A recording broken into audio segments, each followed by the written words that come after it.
श्रीमद् भगवत गीता में श्री कृष्ण ने 3 प्रकार के बुद्धि के बारे में कहा है।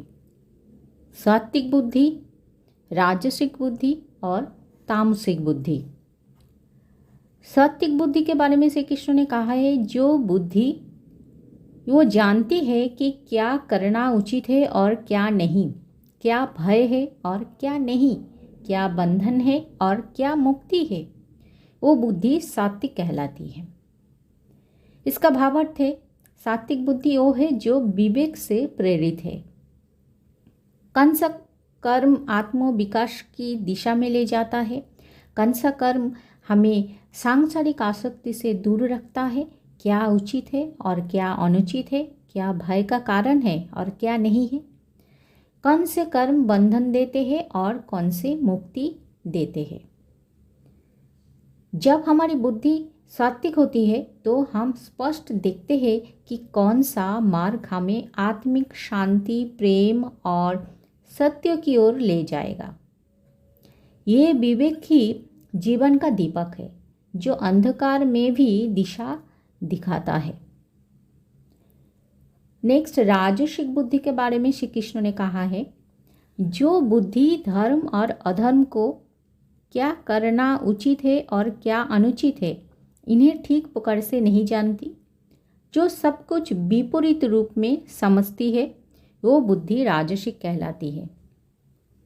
इसका भावार्थ है, राजसिक बुद्धि वो होती है जो दिखने में बहुत सक्रिय, तर्कशील और ऊर्जावान होती है, परंतु उसके निर्णय स्वार्थ, लोभ, प्रतिष्ठा या फल की इच्छा से प्रेरित होती है। ऐसी बुद्धि सही को गलत और गलत को सही समझ सकती है। राजस बुद्धि वाले व्यक्ति धर्म का पालन भी करते हैं, पर उसके पीछे स्वार्थ या लाभ छिपा होता है। वो कर्म तो करते हैं पर उसमें निष्काम भाव का अभाव रहता है। वो हमें सिखाता है कि केवल कर्म की तीव्रता नहीं, कर्म का शुद्ध उद्देश्य अधिक महत्वपूर्ण है। तामसिक बुद्धि के बारे में श्री कृष्ण ने कहा है, जो बुद्धि अंधकार से ढकी हुई है और जो अधर्म को ही धर्म मानती है तथा सभी वस्तुओं को विपरीत रूप में देखती है, ये बुद्धि तामसिक कह जाती है। इसका भावार्थ है, ये बुद्धि है जो पूर्ण अज्ञान में छुपी होती है। ऐसा व्यक्ति ना केवल गलत को सही मानता है बल्कि सही व्यक्ति या कर्म से भी घृणा करता है। उसकी समझ उलट चुकी होती है। उसे पाप में आनंद और पुण्य में बाधा महसूस होती है।